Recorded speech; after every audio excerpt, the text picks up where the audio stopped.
ناظرین، آج ہم بات کریں گے کشمیر کے بارے میں۔ کشمیر بر صغیر پاک و ہند کا شمال مغربی علاقہ ہے۔ تاریخی طور پہ کشمیر وہ وادی ہے جو ہمالیہ اور پیر پنجال کے پہاڑی سلسلوں کے درمیان واقع ہے۔ کشمیر کو اس کی خوبصورتی کی وجہ سے دنیا میں جنت نظیر بھی کہا جاتا ہے۔ ناظرین، کشمیر اپنی رسوم و رواج اور روایات کی وجہ سے پوری دنیا کے اندر ایک منفرد مقام بھی رکھتا ہے۔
ناظرین، کشمیر اپنی ثقافت، اپنے موسیقی اور اپنی منفرد بود و باش کے حوالے سے پوری دنیا کے اندر پرکشش حیثیت سے مشہور ہے۔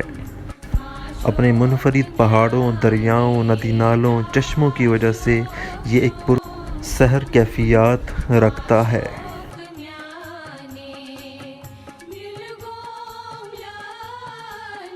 چار چناروں سے ملیں گے،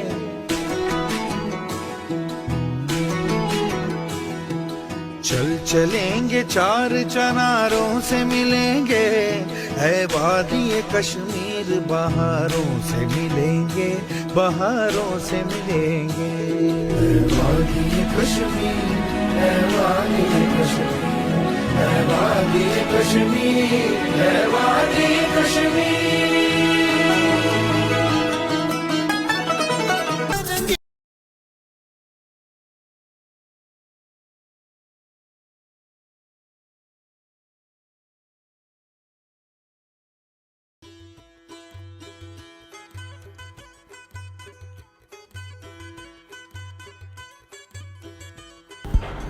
ناظرین، کشمیر کا وہ علاقہ جو پاکستان کے اندر موجود ہے، اس کی آبادی 2.6 ملین ہے۔ اس میں 99% مسلم کمیونٹی ہے، جبکہ وہ علاقہ جو شمالی علاقہ جات کہلاتا ہے، اس کی آبادی 0.9 ملین ہے اور اس میں بھی 99% مسلمز ہیں۔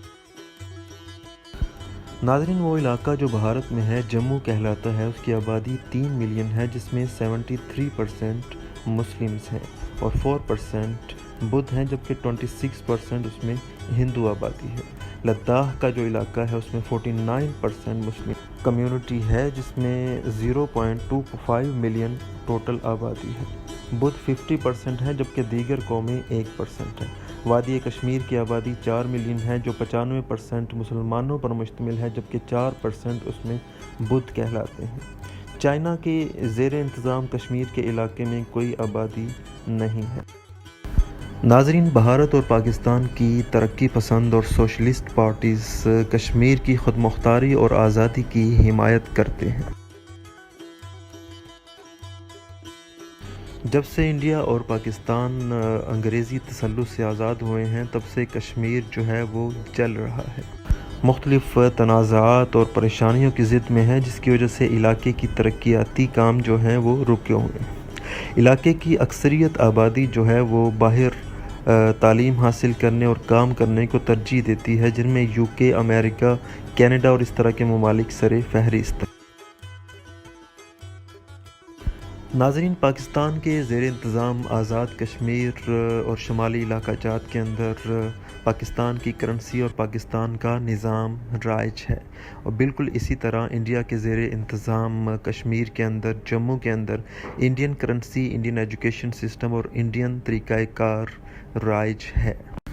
ناظرین، 14ویں صدی میں صوفی بلبل شاہ اور ان کے 1000 مریدین ترکستان سے کشمیر پہنچے۔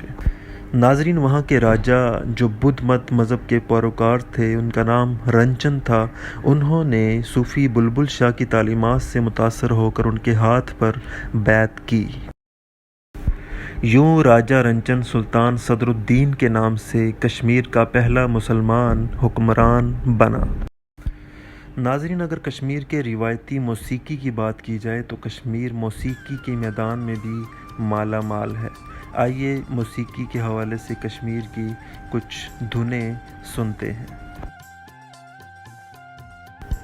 ناظرین، کشمیر اپنے منفرد طریقہ زندگی، اپنے میوزیکل سٹائل اور اپنی روایات کی وجہ سے دنیا بھر میں کافی مشہور ہے۔ آج کل کشمیر کافی بڑے علاقے کو سمجھا جاتا ہے، جس میں گلگت بلتستان، لداخ اور جموں شامل ہیں۔ مکمل کشمیر کو دیکھا جائے تو اس وقت 3 ممالک کے اندر یہ پھیلا ہوا ہے، جن میں پاکستان کا کچھ علاقہ ہندوستان کی کچھ جگہوں پر پھیلا ہوا ہے، اور چائنا کے پاس بھی اس کا کچھ حصہ موجود ہے۔ 1846 سے پہلے یہ آزاد ریاستیں تھیں۔ پاکستان بنتے وقت یہ ساری ریاستیں کشمیر میں شامل تھیں۔ وادی کشمیر پہاڑوں کے درمیان میں کئی دریاؤں سے سیراب ہونے والی سرزمین ہے۔ یہ اپنے قدرتی حسن کے باعث زمین پر ہی جنت تصور کی جاتی ہے۔ اس خطے کو شاید کسی کی نظر لگی ہے۔ ناظرین، اس وقت خطہ تنازعات کے باعث 3 حصوں میں تقسیم ہے۔ اس کے شمال مغربی علاقے، شمالی علاقہ جات اور کشمیر پاکستان کے اندر ہیں، جبکہ بھارت میں وسطی علاقے لداخ اور جموں کشمیر شامل ہیں۔ ناظرین، چین شمال مشرقی علاقوں اسکائچن اور بالائے قراقرم کا انتظام سنبھالے ہوئے ہے۔ بھارت سیاچن سمیت تمام اونچے پہاڑی علاقوں پر، جبکہ پاکستان نسبتاً چھوٹے پہاڑوں پر کشمیر کو اپنے اندر سموئے ہوئے ہے۔ ناظرین، پاکستان اور بھارت کے درمیان تنازع کی واحد وجہ کشمیر ہے۔ کشمیر کا واحد حل اقوام متحدہ کی قراردادوں کے ذریعے کشمیریوں کے حق خود ارادیت کو تسلیم کرنا ہے۔ پاکستان اور بھارت دونوں جوہری طاقتیں ہیں جو مسئلہ کشمیر کو ایک بہت ہی حساس اور خطرناک مسئلہ